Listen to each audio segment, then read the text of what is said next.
اسلام آباد کی مقامی عدالت نے ٹک ٹاک سٹار حریم شاہ کی نامناسب ویڈیوز لیک کرنے کے کیس میں گرفتار سندل خٹک کی ضمانت منظور کر لی ہے۔ منگل کو اسلام آباد کی مقامی عدالت نے ٹک ٹاکر سندل خٹک کی درخواست ضمانت پر سماعت کی۔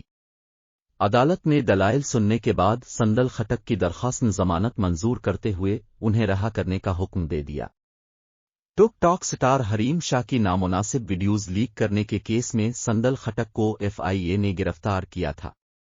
سندل خٹک نے عدالت کو دیے گئے بیان میں کہا کہ حریم شاہ کی ویڈیوز ابھی لیک ہوئیں، وہ 1 سال سے مجھے نازیبا تصاویر کے ذریعے بلیک میل کر رہی ہے۔